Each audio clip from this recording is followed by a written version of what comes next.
government natin o dati nang ganito yung situation na magkalaban ng Vice President at ng President? Hindi ako nakatingin ako sa positive, ha. Mabuti nga itong ganito ka-attentive to detail ang ating Vice President and willing to criticize the administration kasi nagkakaroon tayo ngayon ng check and balance. At least may check. Merong isang tao dyan na ina-anunsyo niya sa buong bansa at sa buong mundo na andyan siya to check the administration. So that's a welcome development sa isang demokrasya that there is someone, some party, some group checking the administration. Pero sir, parang sinasabi pinagkakaroon ng Vice President is yung investigation sa kanyang paggamit ng confidential fund. To which, sir, during 2-hour press conference niya, wala siya. Kaya hindi mo nga malink Hindi mo nga malink yung dalawa. So, sana tinanong ninyo siya. If you were there sa press con, ano naman masasabi niya doon sa House hearings about the expenditures of the Department of Education while she was the Secretary. Sana tinanong siya para nabigyan siya ng opportunity to respond. So how would that affect your take on the proposed OBP budget, sir? Kasi wala ng confidential fund, sir, pero di ba, sir, tinitingnan niyo din yung past, yung paggamit niya ng photo in the past. So, sa Senate, although nag-hearing kami using NEP figures, ang formal na iti-take up namin sa floor would be the committee report ng aming Committee on Finance na ang kanya namang ipaprocess ay yung General Appropriations Bill na galing naman sa House. So, that means mag-uumpisa kami most likely sa mas maliit na halaga. Hindi doon sa presented ng NEP na 2-something billion. Ito yata less than 1 billion na. So, yun po pag-uusapan namin. Ako naman, at least hindi na pinag-uusapan ng 1 peso budget o 0 budget. Na tama naman. Dapat di mo naman sinizero ang Office of the Vice President. Dapat bigyan mo ng sapat na budget yan to operate as the Office of the Vice President. Ano naman ulitin ko, ano ang mandato ng Office of the Vice President? To prepare the Vice President to be President at any time. That is the means. Ano ka nga spare tire ka nga sa ating governmental setup. Spare tire ka Vice President. Pero mabigat ang responsibility mo, Presidente. So yan ang paghandaan. Any other question? Sir, lang po sa drug war code, paano po ba magiging structure? It will be the Blue Ribbon through a subcommittee, and then when do you plan to start? Ano po ang inyong magiging focus? Ito po yung nalaman kong plano, no? Kasi naka-break ang Senado ngayon. Ang rules namin, only the Senate Blue Ribbon can hold hearings even if walang referral from the plenary. So yun ang ina-apply yata ni SP Cheese na rule. Kung gusto ng ibang senador na magka-hearing kami during the break, only the Senate Blue Ribbon Committee can do it. But what is kung yung chairman or chairperson ng Senate Blue Ribbon has no time during this last 2 weeks of the break, she can always form a subcommittee. Ginagawa ko rin naman yun as chair of the Justice Committee ng subcommittee. And I think she will be forming a subcommittee. Yun ang usapan nila ni SP Cheese, and she will be naming me as the chairman of the subcommittee. At kung gagawin po ni Chairperson Senator Pia Cayetano yun, tatanggapin ko po yung designation ko. And then, that means ginagawa namin ito so that we can hold the hearing in this coming 2 weeks. So dapat yun po ang gagawin natin. We will have to fast track everything. At kung ma-formalize na lang muna lahat, then I will have to fast track everything. I will now tatanungin ko sino ba ang nag-file ng reso na ito. Tatanungin ko yung senador na yun. Okay, sino ang resource persons na sa isip mo? And then magre-research din kami ng sarili namin. Mag-imbita kami ng resource persons bilang subcommittee in coordination with the mother committee, ang Senate Blue Ribbon. But we we will make it a realistic list. Huwag yung sobrang dami ng inimbita, imposible naman din mapasalita sila or matanong sila sa ilang oras ng hearing. So we will be realistic with our approach. Okay? Ito yung ginagawa lang natin dahil kung gusto talaga ng mga senador na mag-hearing kami during the break. Pero pagka-resume na kami, we can always hear the resolution na may final ng isang senador na resolution and it will be referred to the proper committee. Pwede pa rin sa Blue Ribbon, pwede rin sa Justice. Pero iwasan na siguro namin nga yung public order kasi nga yung chairman namin, si Senator Bato, nababanggit kasi ang pangalan na doon sa naunang investigation ng House. So, either kahit anong term na gamitin mo, delikadesa, or custom, or tradition, merong marami ng dahilan na huwag siya ang mag-chair. But as a member of the Senate, attend siya. Kung gusto niya. Sir, may urgency ba para investigahan mo ba?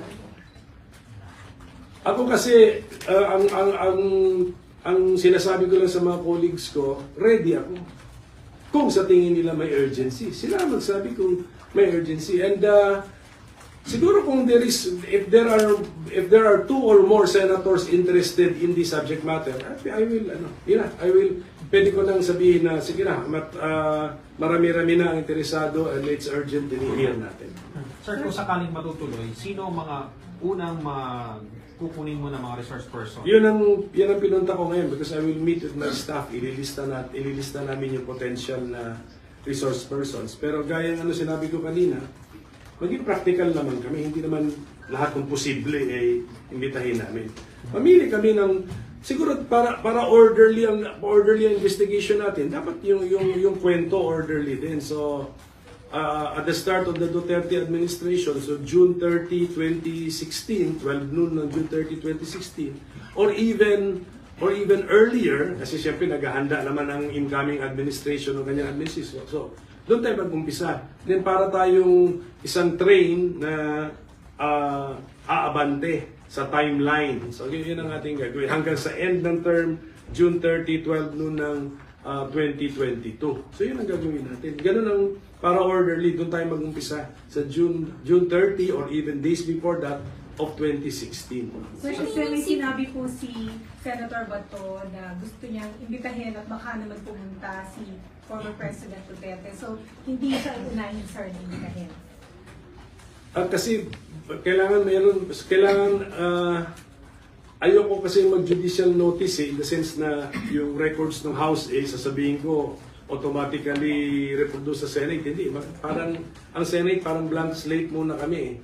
Kwento muna. So logic tells me, dahil sa narinig na natin kay Garma, it should be Garma. And it should be Leonardo. And even yung kung konektado, kung yung tatlong Chinese na pinatay sa Davao Penal Colony ay admitted lead drug lords, therefore posibleng related ito sa war on drugs. Then even yung jail warden ng Davao Penal Colony as well as sino yung involved doon, yun muna, doon tayo mag-start. Kasi I think that was either before June 30, 2016 or thereabouts. So yung July. Opo, so imbitahin lang po ang former President kapag nabanggit na siya. Pagka na-establish na kasi yung records ng House hindi naman automatically nasa records namin. So para orderly ang ating usapan.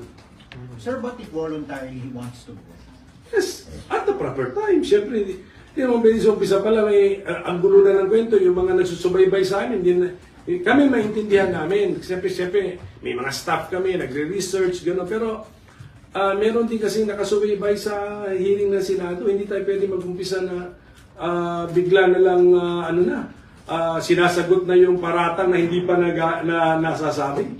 So gano'n po, medyo lagyan natin ng konting order yung ating sistema, ang ating hearings.